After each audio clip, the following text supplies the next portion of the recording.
Good evening, everyone. I'm Jordan Brown. I'm with the Labrador Heritage Society, Heidelberg Branch, and welcome to the Gateway Building, owned by Gateway Labrador. This evening we have a presentation by Dr. Scott Neilsen on the archaeological history of the Ashuanipi River, which is, a lot of people here, because how many of you are cabin owners? Yeah, exactly. So anyway, it's an interesting presentation. We got a little bit of a taste of it last night there. It's going to be great. And anyway, emergency exits right here. There's coffee, tea, and some snacks there in the back. Help yourselves. Any other questions? Just ask myself or anything like that. And anyway, I'd like to introduce Dr. Scott Neilsen.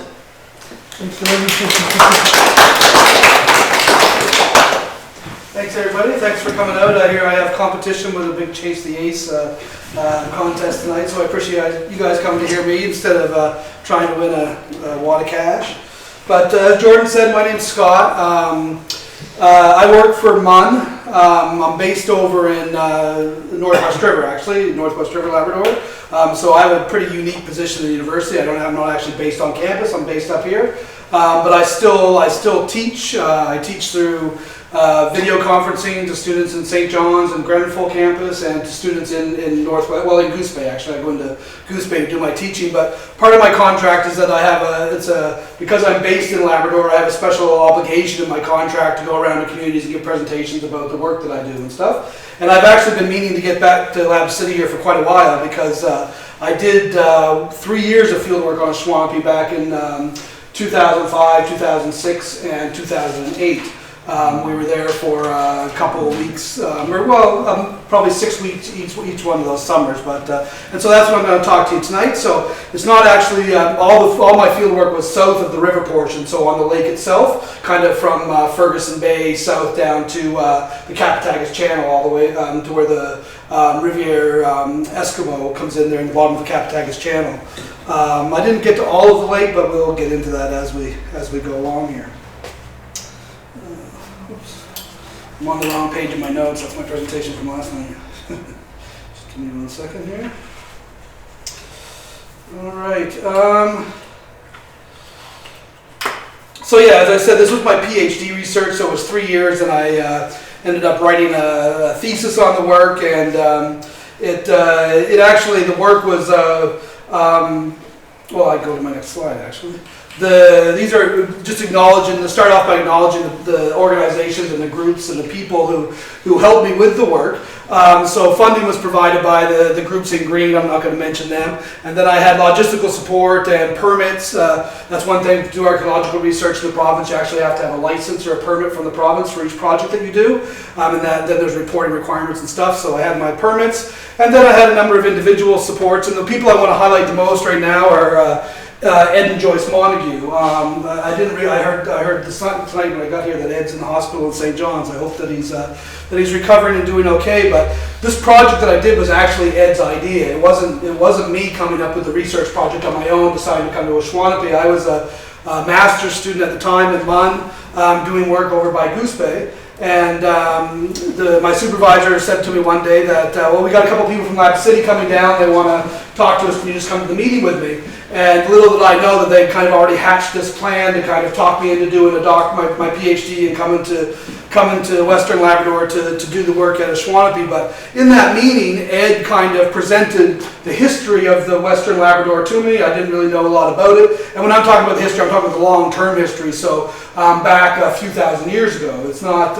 I'm not talking so much about kind of the mining history and that sort of thing from like the 1950s onwards. It's earlier than that.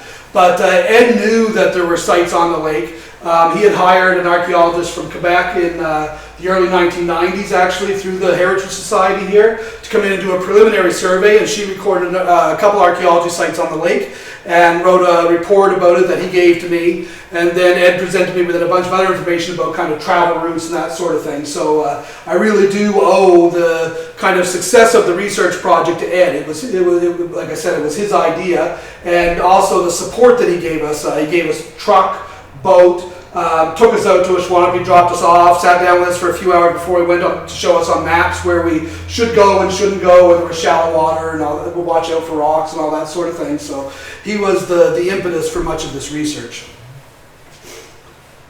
So what I'm going to talk to you about tonight, and at any point, if anybody has any questions or anything like that, I'll take questions at the end for sure. But if you have a question while I'm going along, feel free to interrupt me. I can certainly try and answer any questions that you have. So the overview of the presentation, what I'm going to talk about, I'll talk about the orientation. So just give you kind of a brief overview of the archaeological history of Labrador, so that you have an idea of the time frames that I'm talking about and the groups I'm talking about.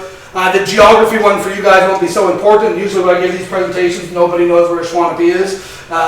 You guys all know where Ashuanipi is, so that won't be a long part about it. And I'll talk just a little bit about the important, well, kind of the Lake Plateau and Ashuanipi within the Lake Plateau. This area where we are, all these big lakes like Kenny-Apascal and Ashuanipi and what used to be Michikamau is now Smallwood Reservoir. All these big lakes were very important to the kind of prior to the development of communities in Labrador. And then I'll talk about the results of the research. So I'll give you kind of just a general overview of kind of the variety of sites we found and the ages of them and that sort of thing. And then I'll talk specifically about two of the archaeological sites we recorded, FFDN1 and FEDN1. Now, you're probably wondering where those codes come from. All of Canada is divided into what we call a Borden system for recording archaeological resources. And these Borden systems are squares on a map, basically, and each square has a letter combination. And so the square that the northern part of Ashuanipi falls in is FFDN. The square that a bit further south falls in is FEDN. So I don't make up the names on my own. The province actually gives me the codes of the archaeological sites once we find them and give them the locations of the sites. So that's where that Borden system has been in place for a long, long time. And that's part of the reason for permitting, so they can keep track of the archaeological sites, but also to kind of know where the sites are, and in some cases to protect them if they can. It's like I said, it's actually in Newfoundland, well, all across Canada, actually, in every province, you require a permit to do archaeological work. So a brief historical overview. As I said last night, for anybody who happened to be up at the college, the archaeological history, or the early archaeological history of Labrador is kind of divided into three broad periods, kind of before the arrival of Europeans. There's the early period from about 9,000 years ago until about 3,500 years ago. There's the intermediate period from about 3,500 years ago to about 2,000 years ago, and then there's the late period from about 2,000 years ago till around European contact, so around 1500 AD, 1600 AD, kind of with the arrival of the Basques and those groups on the Labrador coast. In this part of Labrador, we don't have it, so far there haven't been any sites. At Michikamau, there were some artifacts found that indicate that there were probably people there after glaciers kind of uncovered the area 5,000, 6,000 years ago. In this part of Labrador so far, the oldest sites that we've had kind of dated are around 3,000 years ago, but across the border in Quebec we do have evidence of sites around 4,000 years ago, so that makes sense that we don't have any of those really early sites from 9,000, 8,000, 7,000 years ago, because this landmass was still all covered by ice then, by glaciers. In some places the glaciers were up to 2 kilometers thick, sort of thing, so it wasn't a very hospitable place for people until the ice all melted away and uncovered the land and started to form the landscape that you see here today, which the first vegetation would have moved in, and then boreal forest and all that sort of stuff, and became a place that people wanted to venture to. Caribou would have moved into the area and other animals, and so people that were along the kind of the Quebec North Shore and the coast of Labrador, and even on Hudson Bay, kind of started to move into that center portion of the peninsula. And the large lakes that are in the center portion of the peninsula are what was kind of supporting them at that time. And so we archaeologists often refer to this as the Lake Plateau region, and it's just the big kind of flat area at the height of land that has all these large lakes that are full of fish. There's of course, everybody knows the different caribou herds around here.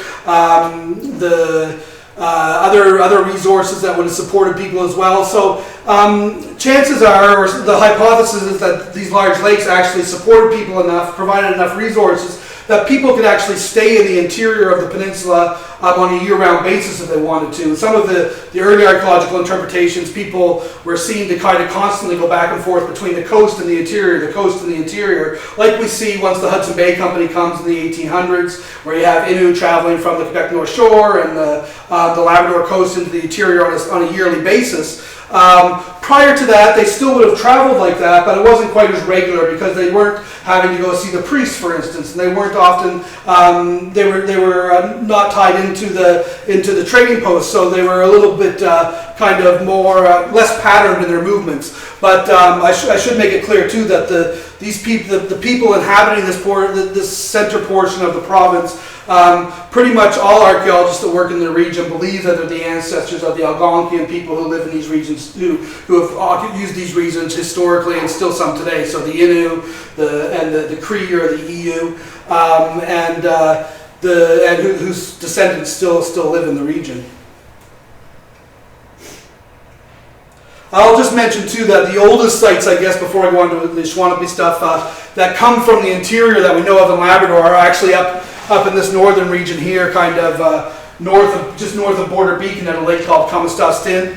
We actually have evidence in there of about 7,000 years ago where the people were going in there caribou hunting, and it's still used for that area, for those activities today. Part of the reason why people were in there was actually it was kind of on the edge of the glaciers that were melting away at the time. There was actually large glacial lakes in there that covered large parts of the land and would have been attractive areas for people to go, and also go in to see the disappearing ice too, I guess.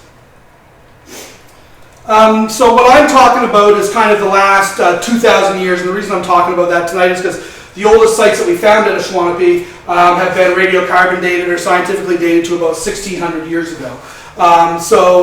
It's this last kind of this late period in the cultural history of archaeology that I'm talking about, and it's just where this map kind of shows the archaeological sites that date within the last 2,000 years in Labrador. So the green sites are the ancestors of the Inuit, the Thule, and the blue ones would be the Inuit sites, and then the red and gray sites would be the Innu and their ancestors, and then there was another group in the yellow sites, the Dorset, who aren't related to either of the groups, who over time kind of vanished from the archaeological record. But you can see that the red and gray sites, particularly in the interior, are heavily concentrated. You have like one Inuit site in the interior, but the interior is very much the kind of home of the Innu and their ancestors, although, as expected, the Inuit would have traveled into the interior for caribou hunting purposes and that sort of thing, but not nearly as often or as in as big a numbers as the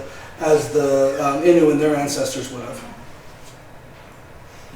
And these are just different names that archaeologists have given to the the groups of people that we study. They're based on kind of their regional terms. So Daniel Rattle Complex, for instance, is a term to refer to the archaeological sites, the Innu sites on the coast of Labrador, around kind of Davis Inlet, Nain, and that sort of region. Slightly different characteristics. The French ones that you see down here at the bottom are terms that Jean-Yves Pentel put in place, Quebec archaeologist from his work along the Quebec North Shore, places like Blanc-Sablon and those sorts of regions. And we don't have any terms like that for the interior of Labrador at this point because there's been a lot less research done in these regions. In modern terms, I guess they're equivalent to kind of like, it doesn't mean that because we give them different terms that the people that they aren't related. It just means that there's certain slightly different traits in different regions. The same thing that we see today, for instance, that allows us to use terms like in Newfoundland, like Bayman and Townie, and those sorts of things. We have slightly different characteristics between different regions because people have slightly different lifestyles. It doesn't mean that they're not all at some level one big group, but just as you dial down, you get regional differences based on resources that are available and different cultural practices and slightly different beliefs and that sort of thing. So, geographic overview. Well, you all know where Ashuanipi is. This is the location of it here, just in western Labrador, just on the inside of the Quebec-Labrador border. Here it is in bigger form, the blowing up. As I said, it's part of this Lake Plateau region that includes these large lakes in the center of the Quebec-Labrador Peninsula. Was a place that was important, not just Ashuanipi, but all of these places.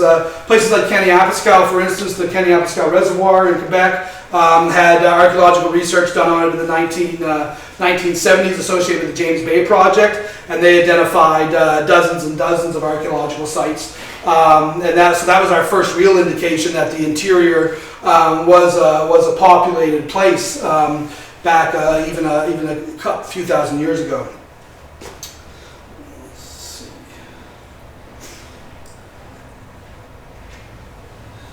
So the idea that these regions supported people, like a place like Ashuanipi, for instance. Ashuanipi is on a known travel route from the Quebec North Shore up the Moisey River, over the Height of Land into Ashuanipi, up into Meniac, and then from there people would branch off into Patiscapal Lake or to the west to places like Kaniapascal. So it's kind of in this hub where once you get into an area like Ashuanipi, you have all. This is something that Ed explained to me, that you have all these options of different routes that you can go to, either the Quebec North Shore, to the coast of Labrador, or to Hudson Bay, and it gives you lots of options. But also, because these lakes were rich in resources and fish, for instance, you have the caribou herd, like the Lake Joseph caribou herd, which is just kind of to the southeast of Ashuanipi a little bit. There's a kind of a small caribou herd that's been documented historically up by Meniac, where the McFadden River comes in as well. So you had caribou around, so it was a good spot to live and to hunt. Other resources as well, of course, like porcupines and ptarmigan and all those kinds of things that everybody in Labrador likes to hunt and eat. They were all available as well. So it wasn't just a place that people traveled through, it was also a place that people stayed and lived for prolonged periods of time. Other resources too, I guess, white spruce, for instance, the Minakwa or Meniac, that's an Innu word. It means white spruce, so it's a way of marking the land and knowing where resources are available.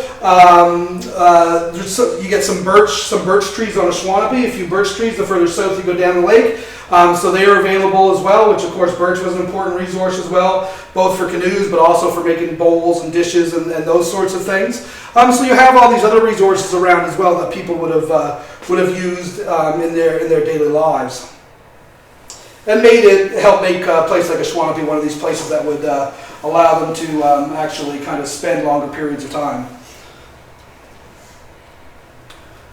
So the Ashuanipi survey results, as I said, we spent 3 summers. I'll get into some of the more details on this in a couple more slides, but we spent 3 summers working at Ashuanipi.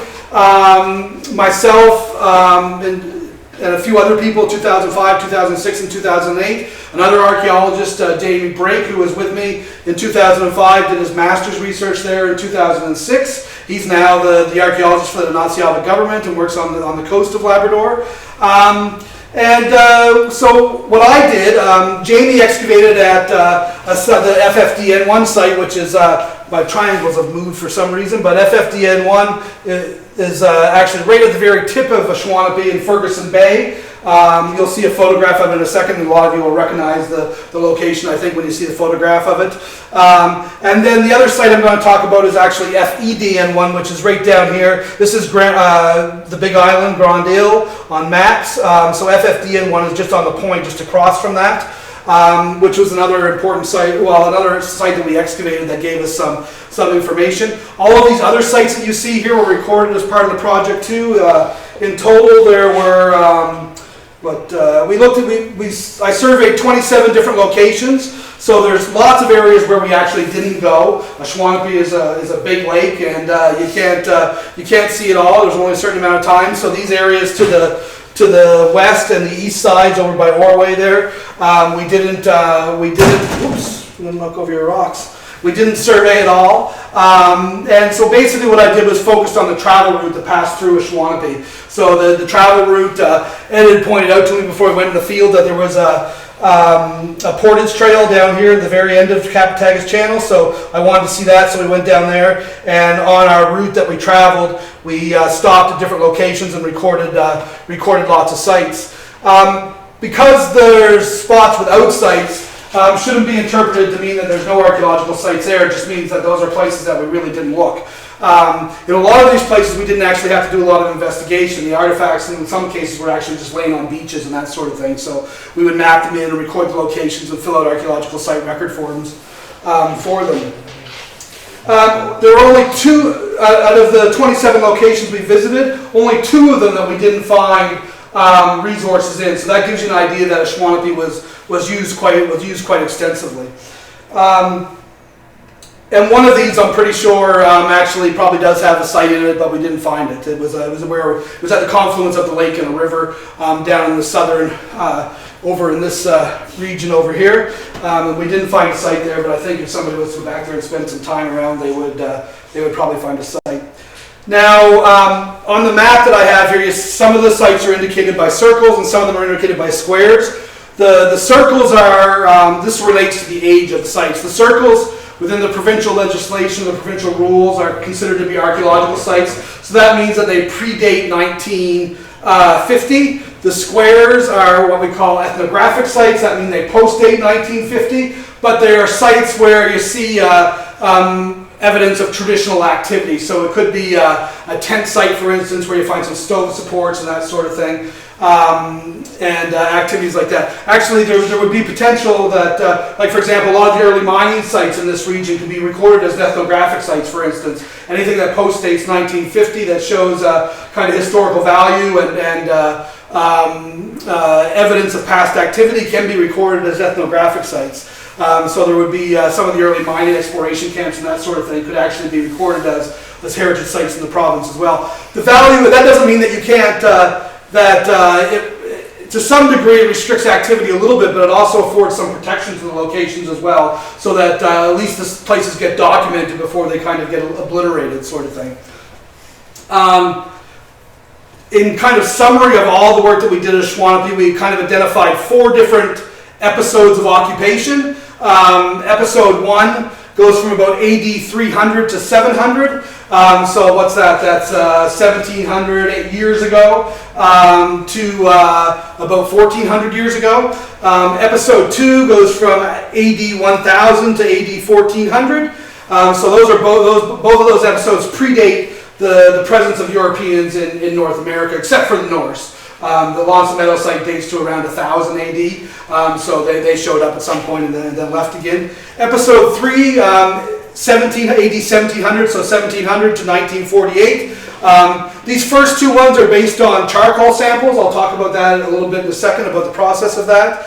And these last 2, episode 3 and 4, the one from 1700 to 1948 and 1948 to kind of modern day, those are based on artifacts, so that's where the dates for those come. Radiocarbon dating, the process of recording charcoal, of dating charcoal and how old it is, doesn't work for recent sites. It's not accurate. This is the kind of a graph of all the radiocarbon dates that we did process from the archaeological sites. And so the process of this is when you excavate an archaeology site and you come across like a campfire, for instance. So before people had tent stoves and that kind of stuff, they were building fires with rocks and that sort of thing. In that process, they burn wood. Oftentimes, a lot of pieces of that wood gets kind of sealed inside the campfires and then gets buried over.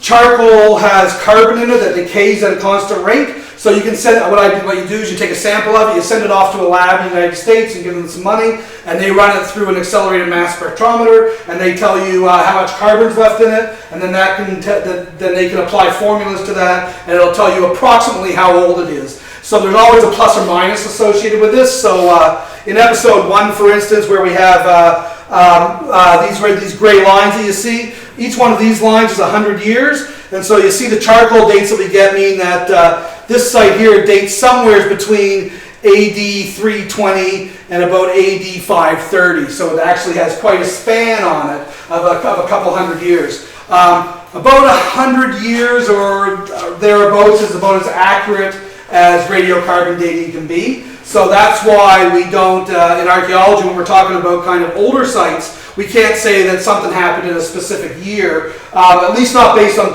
charcoal dating. Sometime with kind of the build-up of soil and that kind of thing, through understanding the geological process, you can have an idea of a better idea. But in terms of dating these sites, we get these plus or minus ranges. So I would send away a charcoal sample and get a radiocarbon date back for, say, 1600 plus or minus 30, which means that either 30 years on either side of 1600 is when that site dates to. So I can't say things about specifically what year something happened, but just more kind of in ranges of when things happened. But what you can see is that FFDN1, so this site that's right up here at Ferguson Bay, it was reoccupied over and over again. So it wasn't that it was just occupied in episode 1, it was actually occupied in episode 1, episode 2, episode 3, and episode 4. So it was an important place that people came back to over and over again. And it makes sense when you think about the location of it. That's at the very northern tip of the lake, right at the outflow where the river kind of leaves the lake. So just down south of all the cabins sort of thing, in that region. And it's a spot where when I was doing field work there, you would see people trolling back and forth fishing. So there's lots of big lake trout there, there's pike around and that sort of thing. So it's a good spot. The other thing about that location is that I've had people tell me, with cabins out there, that location doesn't freeze very well in the wintertime, that you have to be nervous, you have to be careful traveling around there. Well, for people who lived here a couple thousand years ago, locations like that are important because that means you have access to fresh water, you have access to fish in the wintertime, and also it's going to attract other animals to the area because it's open water. So it becomes the Innu call these a shkui, which means that they're places that don't freeze in the wintertime. And they become important in their yearly rounds because they know that these are kind of fallback areas that if they're camping somewhere else and they aren't lucky getting animals and that sort of thing, that if they go to these yashkui or these places that don't freeze,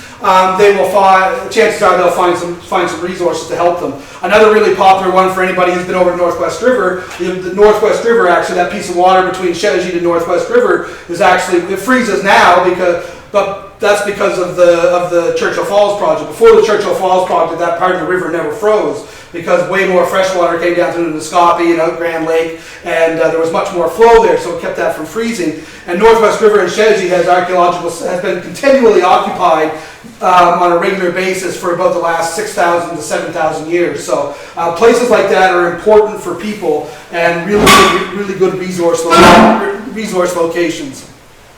The other site, FEDN1, and I'll talk about this a bit more in a second, that's the one that's right here, one of the other ones that we excavated.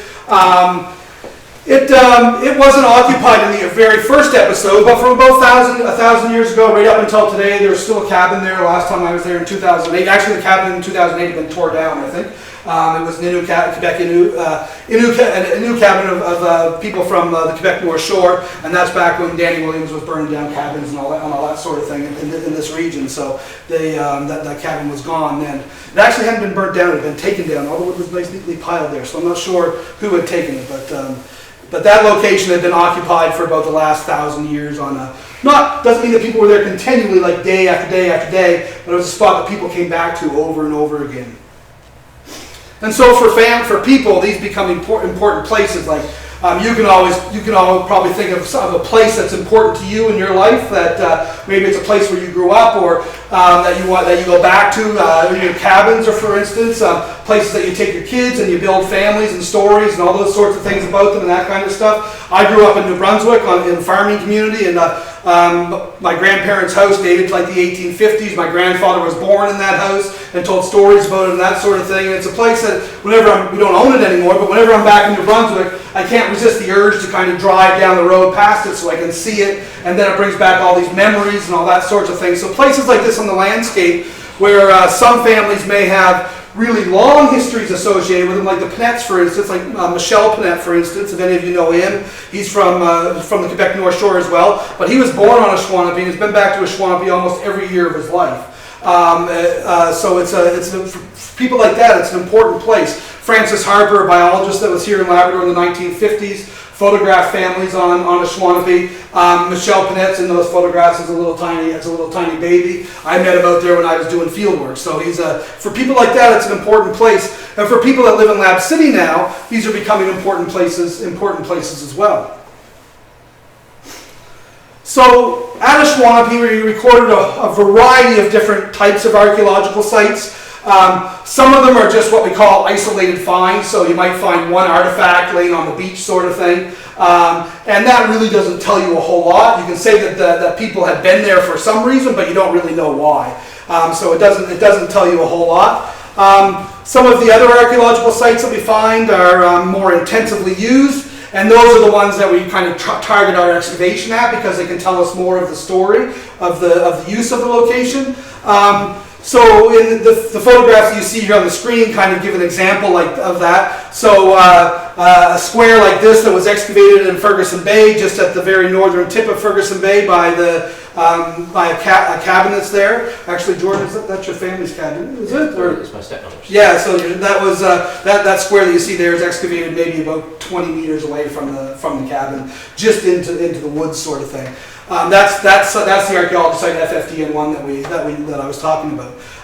And so you can see the different layers in this. You'll see a better picture of this in a second, but you see that there's sand and then you get this little black line there. Well, that black line is a former surface. And so it shows the kind of buildup of sand at that location. And if you actually go on the downstream side of the cabin that's there, you don't see those buried surfaces. So that tells, and there's no archaeological sites on that downstream side of the cabin. So that land mass is actually growing, it's building up. And it didn't exist at the time. This site would have been kind of right on the point at the time it was occupied, and the other pieces of land that are building up weren't there. So it's important for us to kind of understand that as well, that in some locations you're not going to find archaeology sites because the landscape changes. It may not have been a suitable location for people.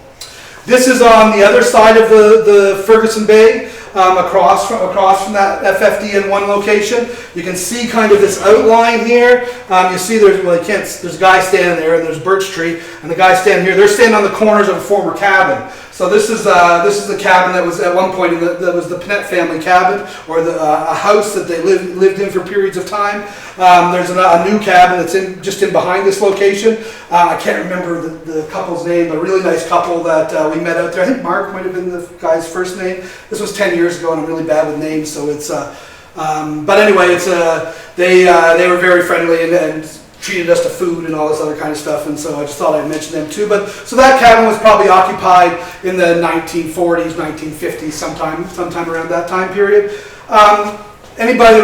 Most of you who skidoo have probably been down to the Innu Cemetery. I know it's a popular place that people head down to on snow machine. There's the cross there. There's some debate about how old that cemetery is. Some of the oral history associated with it says it goes back into the 1800s, and there might be as many as a couple hundred people buried on that island in total. There's only a much smaller number of marked graves there. But it is an important location. The fact that there's a cross built right out on the pass where you can buy a boat, and they're marking the location. They want people to know it's there, sort of thing. So it's an important commemoration of that location. And that site is that was one of the archaeological sites that was recorded by Frances Neilsen in the early 1990s when Ed had her down there. It's also pretty unique, actually, that you don't see a lot of formal cemeteries kind of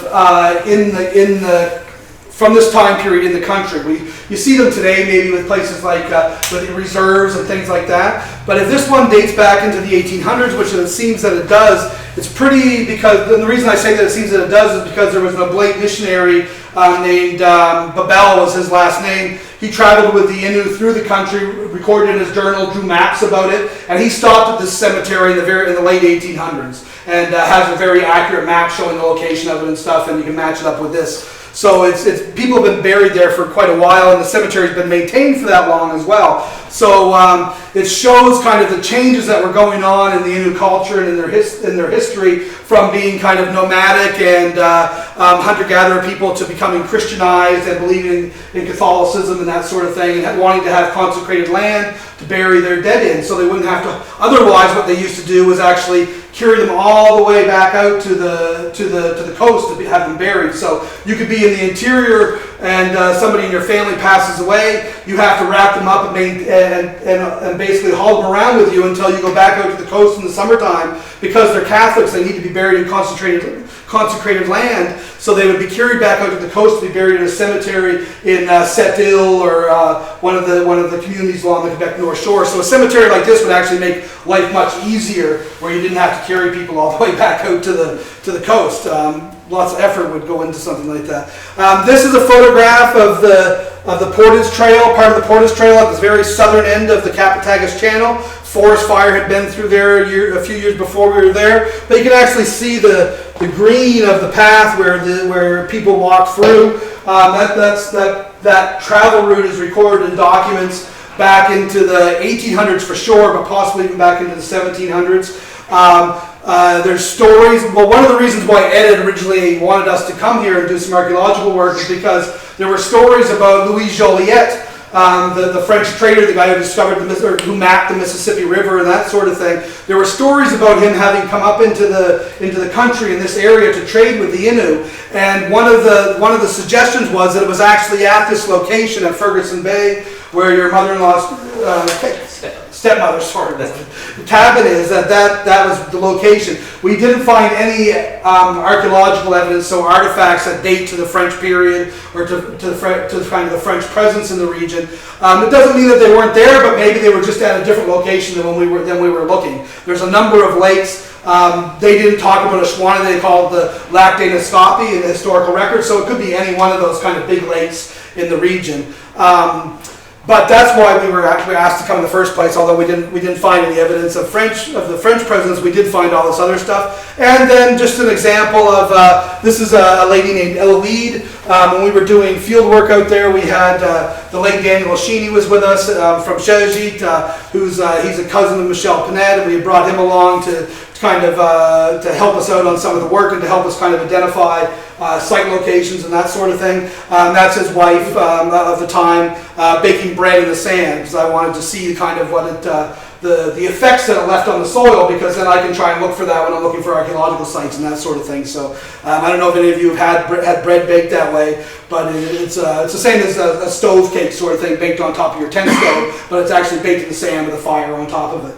And then you move the fire and flip it over and put the fire back and that sort of thing. So so that's an example of what could be a type of what we would call an ethnographic activity that you would record. And this other artifact that you see up here actually comes from this same FFDN1 site. And the reason I have it there is because it's quite small. It's blowing up really big there, but it's maybe it's like the size of a toonie sort of thing. Rather than being a spear point, it's an arrowhead. And bow and arrow starts to be used by the ancestors of the Innu about 1,000 years ago. And maybe a little bit before that, but before that they primarily used spears. And so that fits in with the radiocarbon date from the site, and the location of that matches that evidence that we've seen from other archaeological sites in Newfoundland and Labrador. And so it helps us confirm that the research that we're doing was, at least the radiocarbon dates that we were getting, that sort of thing, were fairly accurate and matching up with the archaeological story from other places in the province as well. And I guess other types of sites that we found, so we classified them in kind of different categories. So travel routes, so ones like the Portage Trail, spiritual sites or religious sites like the cemetery, habitation sites or campsites, kind of like this one in the cabin. And then there was another site, one called Unknown, which means we didn't know what was going on because we just found a few artifacts and didn't have time to research the area. So there's a lot more to tell about the story of Ashuanipi. It just requires more research to do the work. And not just Ashuanipi, but kind of all of this region. It's been there hasn't been a whole lot of archaeological research done here. There's been some stuff in recent years associated with resource development. Like for example, every time like the Alvaron project, for instance, that project footprints has been gone over by archaeologists. They didn't find any sites. When as part of another survey, archaeologists visited Gravel Lake, which is just at the northern tip of the Ashuanipi River before you get into Meniac. There's a few archaeological sites around there. There's a falls up in that area where there's a few archaeological sites. Meniac has a lot of archaeological sites on it because of the Labrador Trough, and the Labrador Trough has chert-bearing formations in it, which people use for making stone tools. So this rock right here actually is made out of the type of rock that comes from up Meniac way. So we know that people were traveling throughout the region, and actually pretty much, not all, but the vast, probably 90% or more of the stone tools, the evidence of making stone tools that we found at Ashuanipi was made out of this chert that comes from up in that region. So this is FFDN1, the Ferguson, or another name for it is Ferguson Bay 1, the first site recorded in that location. You can see the cabin in the woods and behind. So the boat launch, for instance, at Ashuanipi, where you come down the road and you launch a boat, would be just up here and over on the other shore. So this is on the east shore, and it's kind of that last point before you head out into the lake. Just over here is a really popular fishing area. And the old cabins, last time I was out there, still standing. But so what we did is there had been an archaeological site recorded there. They had found a few artifacts in the region in the early 1990s. And so when we went back out there, we didn't work right around the cabin. We actually worked away from the cabin. You can see that these Jamie and Jody are digging test pits. In this photograph, this would be over here. And then we dug a bunch of test pits in the woods up the shore this way. And it was actually in this area up in the woods is where we found the most kind of significant remains, and that's the area that Jamie Brake excavated for his master's research and actually published a book on the excavation that he did there. And in those first test pits in 2005 that we dug, we found artifacts, and so that's actually the tip of a kind of a knife or a spear point.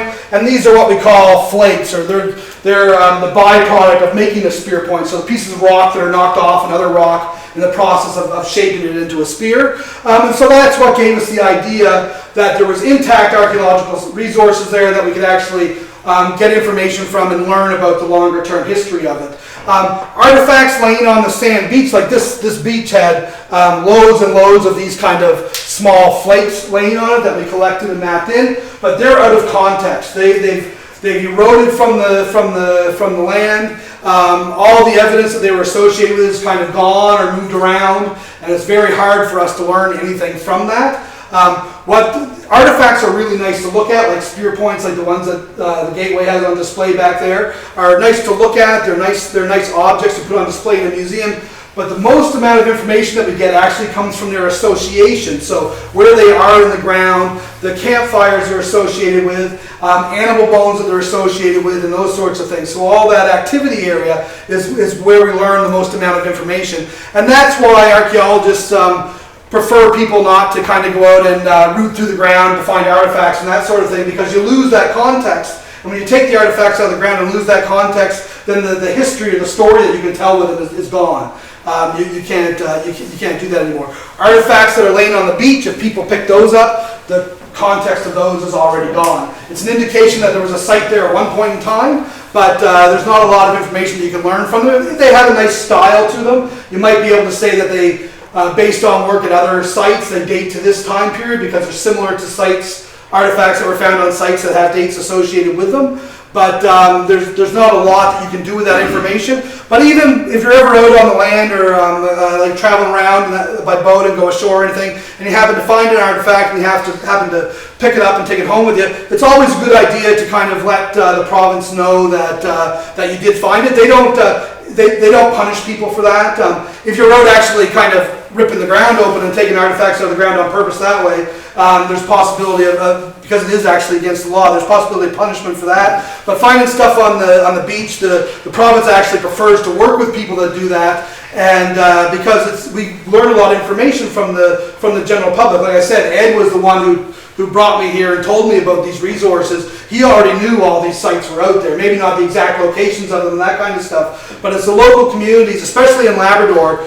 All of the major archaeological projects that I know about, the research projects that have happened, it's the local community that's kind of pointed the resources out to people and showed them where to go. On the coast of Labrador especially, there's a lot of the significant archaeological sites that are known on the coast of Labrador were known by community members who just kind of happened to show an archaeologist where to go.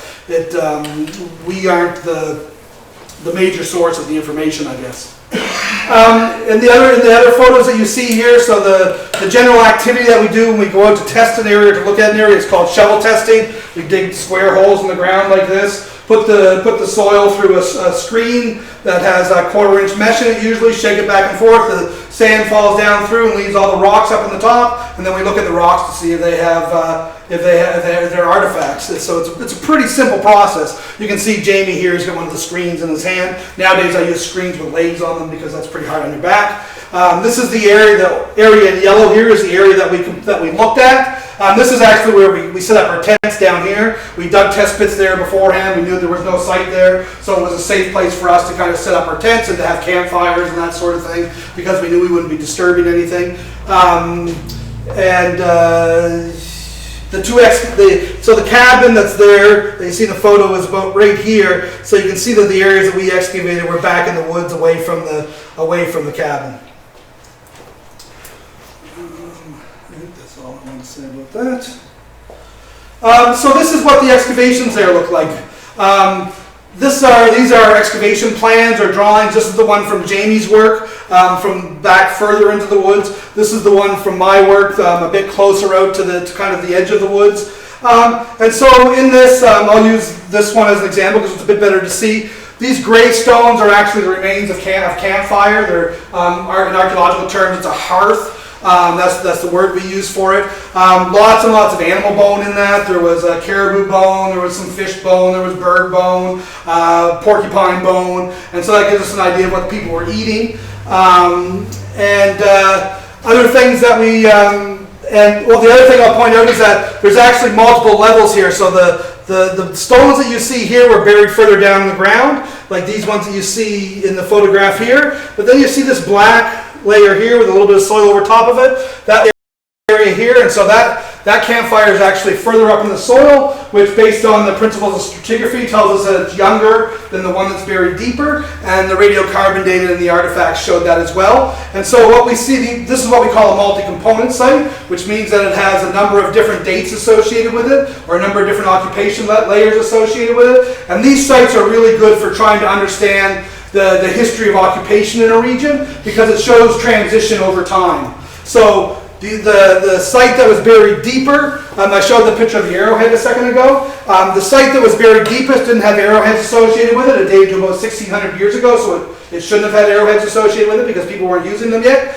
The site that was further up in the stratigraphy dated to about 1,000 years ago and it had the arrowhead associated with it. And then the sites that were right up at the very surface had artifacts that date to the late 1800s in it. So you see that transition over time. Yep? Were you able to use the natural stratigraphy or do you have to use arbitrary levels? No, at this site we excavated by the natural stratigraphy.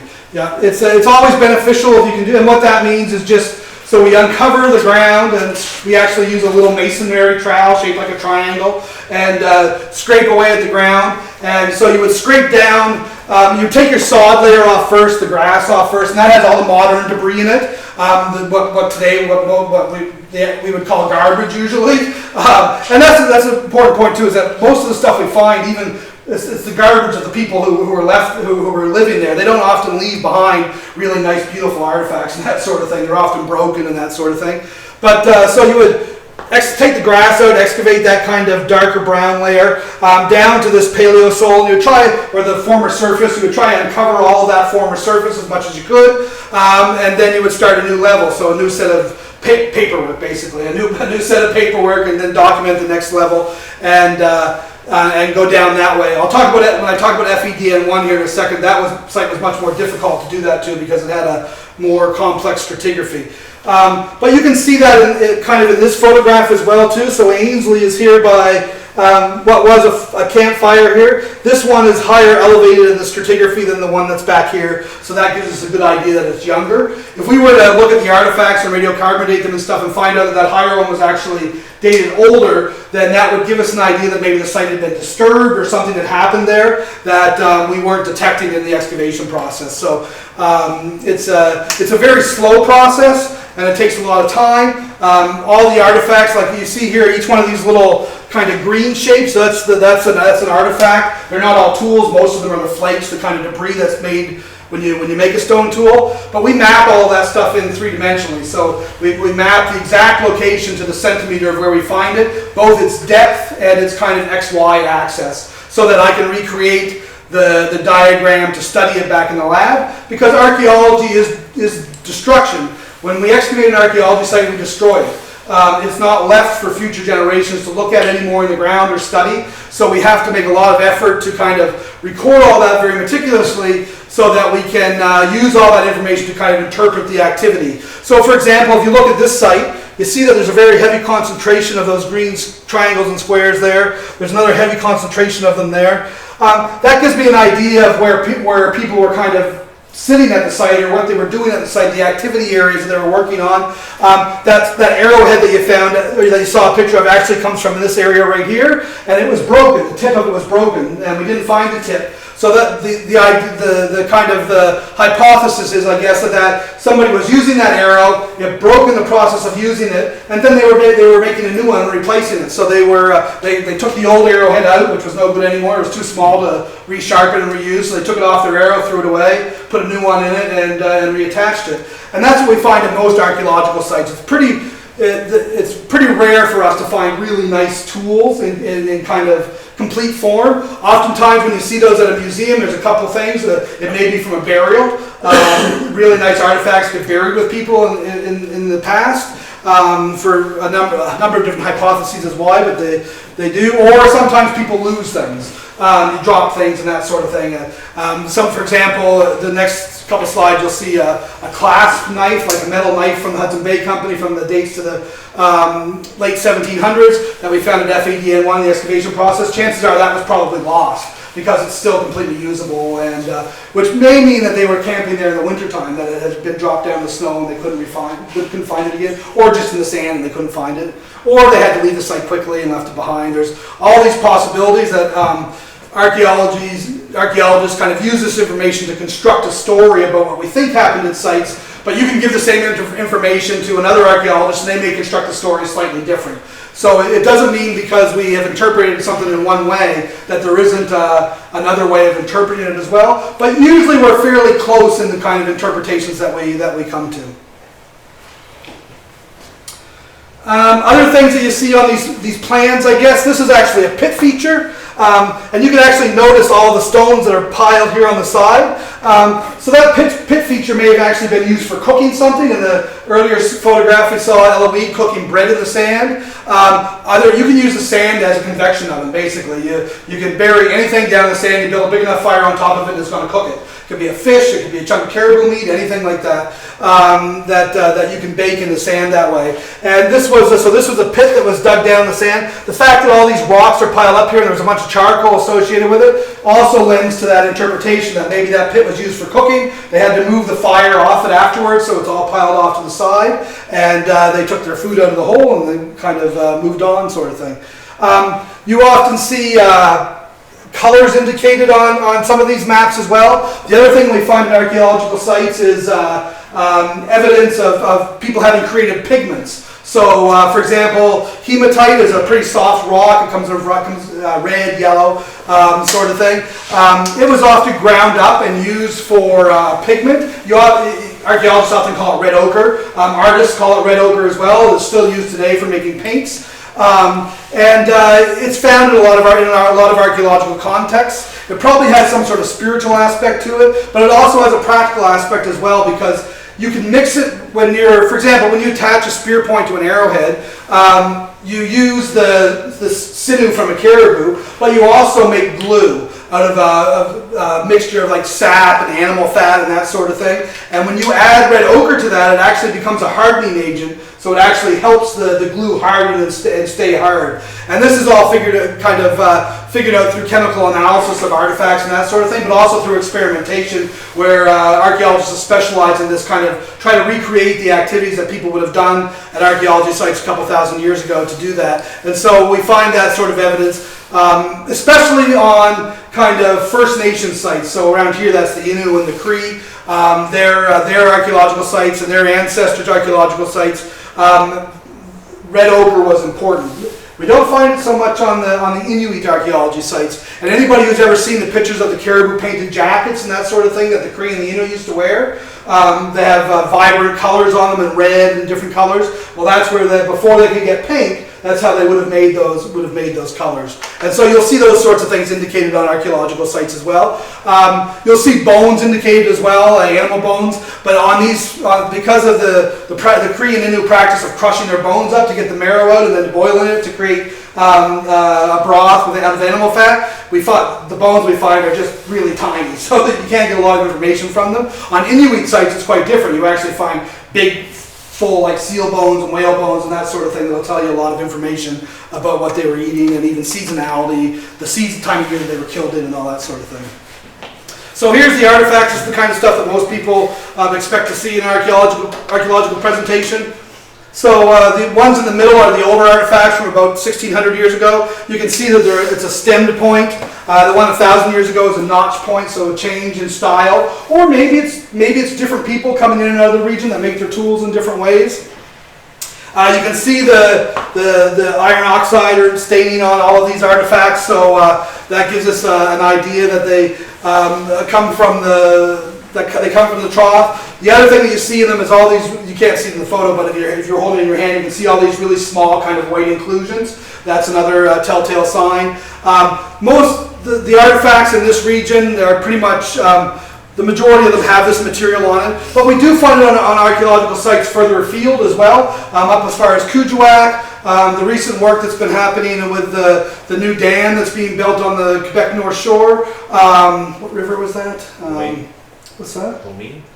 Yeah, the Romaine River. The dam that's being built there, they've actually found some chert from the trough on archaeological sites there that date to about 3,000 years ago. So you can see that people were moving around and trading things. That's one of the benefits of trying to source the rock that we find on sites, is because rocks don't move by themselves. So that tells us that people were either trading with people from that region or they were traveling to those regions and accessing them themselves. The presentation I gave last night, I mentioned Ramah Chert, which comes from northern Labrador, and that's been found as far west as Lake Simcoe in Ontario and as far south as Florida. So that rock was being widely used around a big area.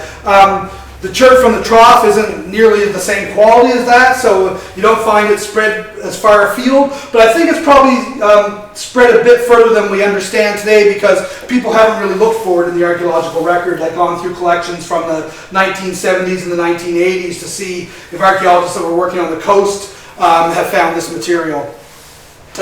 So this would be the episode 1 artifacts, that kind of very earliest sites. Episode 2 would be this, the one from about 1,000 years ago, and then episode 3 is the historical artifacts. So these ones are dated by radiocarbon dating. These ones are dated by the actual artifacts themselves. Once you get into manufactured artifacts, like artifacts that were manufactured in a factory or something like that, you have all these records that you can use to kind of find the dates on things. Shotgun shell caps have the companies stamped on them, and there's people that love this stuff. They go and they write these books about, if you find a shotgun shell cap that has this on it, it dates to between 1920 and 1923. So you get these really accurate dates that I can't get from radiocarbon dating. This one here is a snowshoe needle. This one's a cut nail. Cut nails date to the late 1800s. They are only used for a short period of time. So you can start to get these really accurate dates. And we know that although these are European or Canadian manufactured, but manufactured by people from European descent, we believe that they were being used by Inuit at these archaeology sites. They were being traded for, the Hudson Bay Company being brought up to Quebec North Shore, the Moise River, because this predates the occupation of the interior of Labrador by Europeans or by Canadians or Americans or whoever. So the only people in this region at the time, other than the odd trader, were the Innu. Other things like beads. So a little white bead here, really tiny blue beads here. Like these are really small things. They're quite hard to find because they often fall through our screen and that sort of thing. But you can find them if you pay close attention. This is a bone button. These are actually little pieces of glass. The reason they're on there and they're significant is because they're actually, somebody was making a tool out of a piece of glass. So we find this on historic archaeology sites where the First Nation people, the Aboriginal people, were actually using glass to make spear points and arrowheads through the same process that they made stone tools, through flaking and pressure and percussion. And you see the same characteristics on the pieces of glass for doing that as well. The other one, this is a piece of glass too. That's a piece of melted glass. It was in a pretty hot fire to melt it and transform it. And then the other thing we see is that the transition from stone tools, from spear points and bow and arrows to hunting rifles. And there's not a picture of a percussion cap there, but I actually have a couple percussion caps with me. I have a few artifacts with me that we can look at afterwards. So you can see the change in technology can help you date the sites as well. So percussion caps predate chamber-fired rifles and that sort of thing. So you get a good idea from the type of ammunition that you find about how old archaeological sites are as well. So this is FEDN1. So we've moved a bit further south down the lake, just north of the tip of the big island of Grand Isle, as it's called on the maps. This was, some of you may recognize that cabin. That's the cabin that used to be down there. I don't know if it was rebuilt or whatever, but it's not there.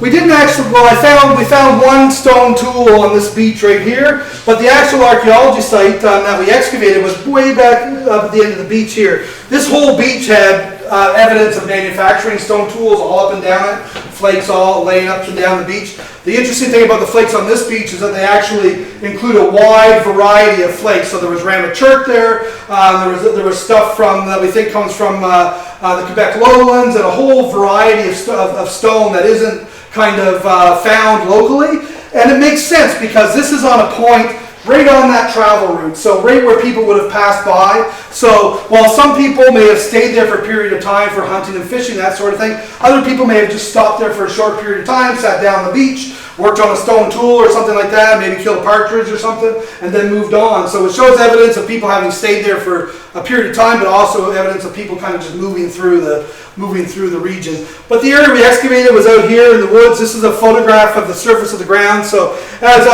you couldn't see the clearing from the woods or from the beach, but as soon as you walked up into the woods, you could see that there was a circular area that no trees were growing on, even though there was forest all the way around it. There were very modern evidence of a tent having been set up there. There was parts of a tent stove. There was an empty can of Coleman fuel there. And then there were these stones in a circular pattern on the surface. And so I put a hole down between the center of those stones, and you can see here there's an old door of a tent stove that was buried about 20 centimeters below the surface. Probably dates to the early 1900s. But then as we got going down, we started finding flakes and evidence of stone tools buried further in the ground.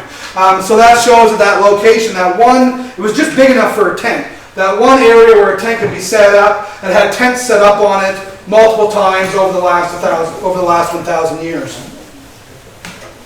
We did survey around on this side as well. We didn't find any evidence on that side, but it looks like a pretty prime area for if you're looking for some food, to go for some food if you're a hunter, to be with the big pond in the center. And I know most everybody around here knows the ptarmigan come out to the beach to eat the sand and that kind of stuff for their gizzards and that sort of thing. So there was all kinds of partridge and stuff, with spruce ghosts actually primarily around there, the little groundhogs or whatever that you guys get around here. There was lots of them around as well. So there's lots of different things that you could eat if you really needed to. And then, we found lots of evidence of fishing in the test pits that we were digging, so it's probably a good fishing area as well. I didn't do any fishing there myself, but so this is the excavation. So you asked a second ago about the natural layers as well. This site actually had multiple natural buried layers, and some of them were just separated by a centimeter or two from the other ones. So if you made a mistake and happened to scrape down a little bit too far, you were actually into the next layer, and it could cause some interpretation difficulties, we'll say. But you can see the evidence here. So there's some of the tents. That circle of rocks that was on the surface was probably used for holding down the edge of a tent, and then another tent down through the depths of it. This is the excavation plan. There's just rocks on top of rocks on top of rocks. So people were coming back there over and over again and using the same campfire location that the people before them, that they may have used themselves, or their father, or grandfather, or great-grandfather may have used over time. And the same thing, we see the transition from stone tools into manufactured items right up till the modern day at this site. And this is only a small site. Each one of these squares is 1 meter by 1 meter. So you're looking at 3 meters across by 3 meters wide. So it was a pretty confined area. However, there's more of the site in the ground there that we didn't excavate. That's the same with the other site as well. We didn't exhaust the excavation at either of these sites. One was for time, we ran out of time, but also sometimes it's a good thing to leave stuff behind for archaeologists in the future or other people in the future to study, because there'll be all sorts of new interpretive techniques and methods and that sort of thing that they may be able to learn much more than we can from the sites. Not a lot of stone tool evidence at this site, but there was some, especially around this northern area. So somebody was, we did find some broken tools, so chances are somebody was fixing or replacing tools and that sort of thing at the site. This is the artifacts from the site, so they actually show a real good kind of transition over time. This site didn't have any of the episode 1 artifacts, so those artifacts from 1600 years ago, and there's actually a really good reason for that. I should say that I had another scientist with me in 2006. He's what we call a micromorphologist, and what he does is takes a core out of the sand and then takes it back to his lab and looks at it under a microscope and looks at the orientation of the sand grains and all that kind of stuff, and gives you a little bit of an idea about the transition in the buildup of the landform over time, kind of looking at the orientation of the sand grains, whether they're rounded or coarse, or like angular, and it gives you an idea if they've been tumbled in water and all that sort of thing. And what we found at this site, if I can go back here for a second, is actually that just after you got past the level that dated to 1,000 years ago, very quickly you start to get into huge glacial erratics, so really big cobbles. So before, much longer, the site was not, you were not able to set a tent up there much before 1,000 years ago. There's been buildup of sand and which created this nice little plateau or terrace where people were able to set up their tents. And the other thing I should say about this one, which the stratigraphy was quite confusing, because when the site first formed, it was probably a levee along the edge of the lake. So a levee is a landform that's along the edge of the lake that's created by flooding. So it was a nice kind of crest. And so the older sites that were at the top of that crest are actually shallower in the ground than the more recent sites, which were further out to the side of the crest, because as the landform grew, the areas that were lower elevated kind of created, and so they were new. And so people were able to set up and have an activity area there. And so for a while it confused us, because we had artifacts from the 1800s which were buried deeper than artifacts from the, say, 1,000 years ago. But as we looked at the stratigraphy and kind of thought about the formation of levees and talked to some geologists and people who study lake formations and that sort of thing, they explained that what happened, well, they explained exactly what I just said. The crest was there, and then the landform kind of formed around it, which meant that it hadn't been there. So much before 1,000 years ago, you actually couldn't set a tent up there. You would have been on top of rock. So Ashuanipi has had quite a bit of landform change over the last couple thousand years. We think there's a couple reasons. Well, one reason we think for that is when you look at the precipitation records of the interior of Labrador, there's actually these periods that fall in between kind of the episode 1 and 2 and episode 2 and 3, where there were big spikes in precipitation rates. Anybody who's spent any time on Ashuanipi, you can see when there's a big rainstorm and you've got your tent set up on a beach by the water, that the lake level actually rises a few inches, and if you set your tent up too close to the shore, you can actually end up opening your door of your tent and you'll be stepping into water where the day before you weren't. And so, and I plan to investigate this in the future, but my hypothesis at this point in time is that during these points of these periods of really increased precipitation before the lake shores had really built up to their modern level, is that those areas would have been inundated by water and had been wet and actually not been suitable for setting up tents. So either people stopped using Ashuanipi, or their sites are further back into the woods where the land's a little bit higher elevated. And we haven't looked back in there yet, but it's a possibility that that's the case, that they're further back. The crews that did the James Bay work at Kenny Apiscal, they find abandonment periods that date to about the same time that we find in Ashuanipi. So something's happened in the region that people stop using those lakes for a period of time. It could either be a social reason, or it could be an environmental reason, or it could be a combination of the two maybe. But back to the artifacts again. So the stone tools, of course, are the earliest ones. I've got these 3 stone tools with me that we can look at here in a second. I'm not even sure how long I've been talking for, but I'm almost done. And then episode 3 is the these artifacts date to the late 1700s. These artifacts date to about the mid 1800s. So we see there was a use in the late 1700s and then a use in the period of the late 1800s. I've got this knife with me as well. This is a fire steel, something that you would have traded for. It's for sparking quartz for lighting a campfire before you had matches and that sort of thing. And actually associated with it, we found all these really tiny pieces of quartz, which are the byproduct of someone having hit that to start a fire. A nice clay pipe. A little copper tube. We actually you see these on a number of archaeology sites. I'm not really sure what they're for. If anybody has a suggestion, I'm happy to hear it, because they're these little tubes that the copper's been rolled around something and created this nice little tube. What it was for, I'm not sure. I think this is a gun part here, old fish hook. Into the 1800s, percussion caps, beads, glass button, a little bit of ceramic. This, I think, is the blunt off of a bird arrow. Anybody who's seen the Innu bird arrows, they're flat, they're not pointed, it concusses them, and then you go up and grab it and you break its neck or whatever. I think this is a metal one or a steel one that's got a little pinhole in the side of it, putting a little nail in sort of thing to attach it. And this actually is what is probably my favorite artifact from the site. It's a doll arm. And the reason I like that is because it reminds me that there were children with these people as well. So you talk about hunters, and you assume that there's women along with them as well. But this reminds us that there's children. And anybody who's read Henry Yule Hind's book, which talks about his trip up the Moisey River, he's trying to get to Ashuanipi. He never actually makes it there. He meets a guy that he calls Dominique, chief of the Ashuanipi Montagne.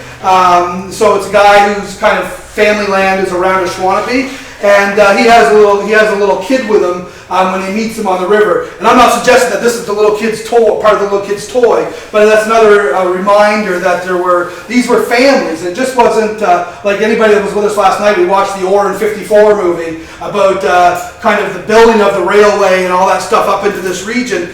That was primarily men. But this history, we have to remember that these are families. They are husbands and wives and grandparents and kids. And so all sorts of other activities that we have to keep in mind that we may not have archaeological evidence for, but that would have been happening at these sites as well. And then some of my other favorite artifacts from the site.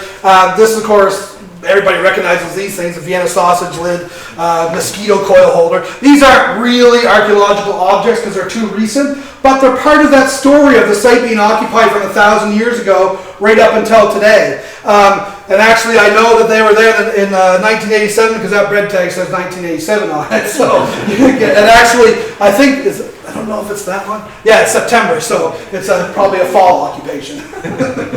But it also shows that archaeologists in the future are going to be able to tell a much better story about modern day times. Like, you think of somebody 1,000 years from now that's trying to tell the story of today, using archaeological objects and maybe some written documents, and we still have that kind of stuff around. Who knows what will happen to the planet? But because of the way we document things, the way we manufacture things and that kind of stuff today, we're going to be able to tell kind of a much more detailed story, which is important to kind of your people of European descent, that type of kind of really detailed material story.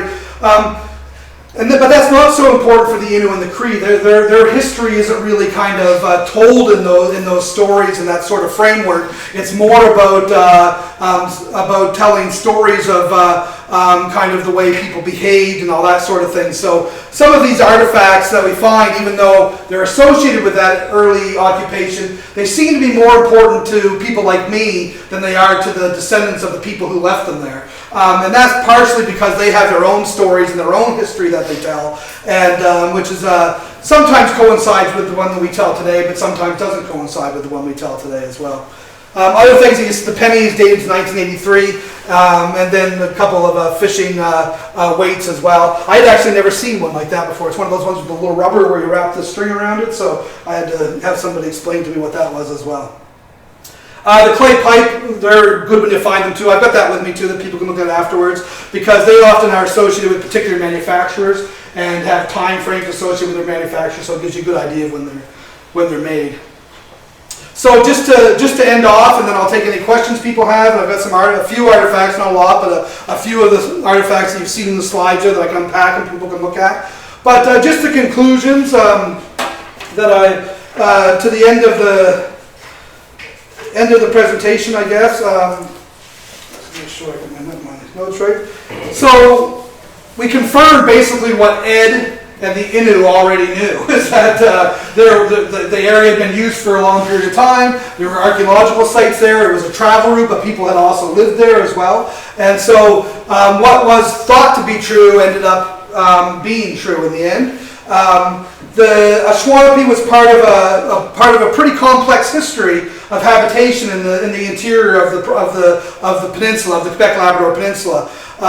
When we think of this time period, it's actually useful to kind of forget that there's a border between Labrador and Quebec, because of course for the people that were living here at that point in time, there was no border, and they traveled freely around the area and didn't even think about that sort of thing.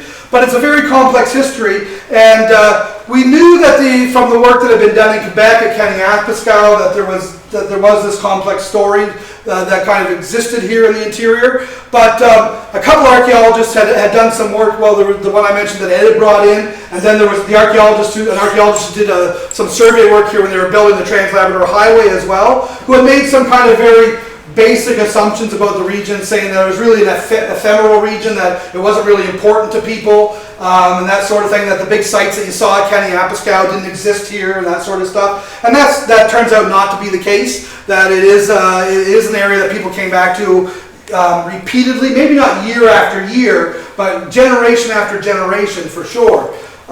So that's important. We know now that Ashuanipi was inhabited at least 1,600 years ago. I think that there's probably evidence around there for earlier sites that we just haven't found them yet. And so it's also important to remember that there's been all this archaeological work done on the coast of the Quebec Labrador Peninsula, and you can tell a really detailed story about the coast. But we have to remember that the interior is part of that story as well. That people didn't just live on the coast, they lived in the interior, they traveled back and forth, and there were actually some people even 1,000 years ago, like us, who preferred to live here. They chose this to be their home, and they spent long periods of time here. They didn't just come in here in the wintertime to hunt caribou and then go back out to the coast where it was nice in the summertime. At least in my opinion. And we confirmed, well, as I just said, we confirmed what the archaeologists had determined to Quebec. And lastly, the other thing that we realized by looking at realizing that it's a complex deposition history around the lake and that kind of stuff too, it reminds me as an archaeologist that I really also need to work in an interdisciplinary setting, that we need to work with geologists and geomorphologists and people who understand the landscape, because it isn't a simple story. We can't assume that because we know all these changes happen on the coast with glacial rebound and all that kind of stuff, and the story in the past about the interior was kind of that it was stable and the same vegetation over the last 4,000 years. But when you look at it, start to look at locations in detail, you start to see that it was a bit more complex than that, and that we probably need to put more effort into trying to understand that complexity, both in terms of the natural environment, but also in terms of the cultural environment. And I'll stop there just by pointing out that this is a photograph of the Portage Trail of the southern end of the Capatagas Channel. Standing here taking the photo of Ashuanipi and stuff would have been in behind me, looking down towards the Moisey River, of course, which is a long, long ways away. But it just reminds me of the effort that people went through to move from the Moisey River up into the interior, just to get up here. And if it wasn't an important place, people wouldn't have gone through that effort. So I'll stop there, and if anybody has any questions, I'm happy to take any questions. But I can also dig out artifacts if people would rather look at artifacts than me. You said there's a few hearts. Were you able to follow the heart staining to see a kind of a rough estimate of time frame they were there? Not so much. There was a lot of the same locations don't seem to have been used for really long points in time, so we don't get that evidence of a living for instance, that you might find in like kind of really silty soil, like along the edge of a river and that sort of thing. And because it is sandy, and it was probably areas that when people weren't there in the springtime, they probably flooded. So there is some turbation going on, and so the artifacts that we mapped probably aren't in their exact original location. I think they're fairly close to that. But we did find discoloration of the soil around the hearth features. So when you burn a fire hot enough, it turns the sand around it to kind of a reddish orange color. So you do see that, and then the charcoal mixing in with that. So you do see some discoloration that way. But we really don't have any structural evidence, and I'm not able to make inferences about how big the structures were or anything like that, because we didn't find any of that sort of evidence. Now, we also only excavated fairly small areas, so if we went back and opened those up further, we may see that. But as far as seeing like post holes that you may see in like if you're working in southern Ontario in an Iroquois longhouse or something like that, you can actually find the palisades that were around the communities. You can identify exactly where the houses were and how big they were. Because of the really silty soil, it leaves the post hole. You can actually see it when you excavate it. In the sand, we don't see that. I do a lot of work in Chezhit as well, and in Northwest River, and it's the same thing there. We don't find that kind of structural evidence, unfortunately. You can kind of estimate maybe about the distribution of the garbage that's left behind, of the debitage, that sort of thing. That if you think that maybe that was inside the structure, that maybe where it dissipates and stops, that might be the walls of them. But then do people really want all these really sharp flakes laying on the surface of inside their tent and that sort of thing? Maybe they fell down through the spruce boughs and that sort of stuff. But yeah, no, we don't find that's the problem with boreal forest archaeology, is that you don't. I'm not saying that we won't find it. It's just that I didn't find it. Didn't find it there. Do you have any idea the age of cemetery and stuff in the lake at the end of the Well, I think because the priest does make note of it in the late 1800s, it dates to at least that time period, and so probably a few years certainly before he was there as well, because the Innu that he was traveling with specifically took him there to kind of have the soil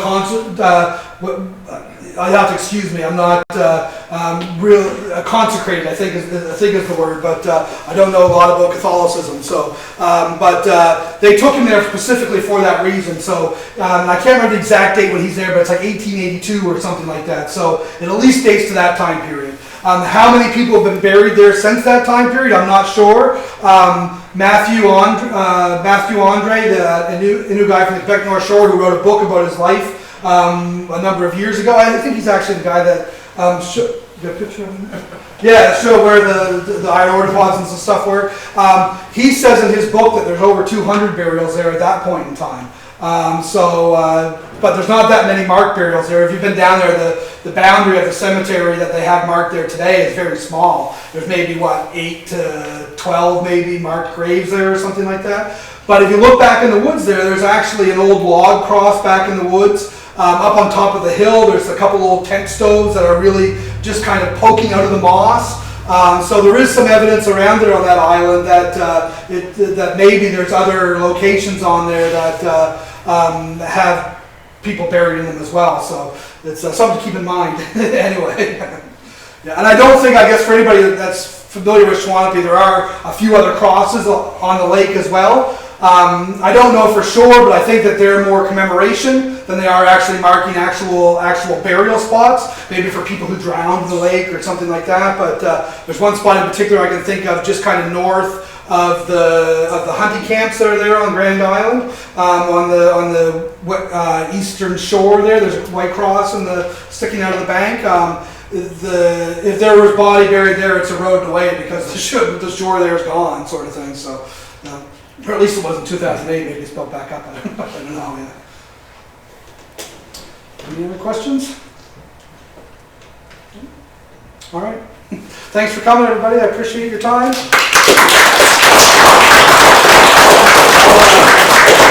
I'll dig out the artifacts.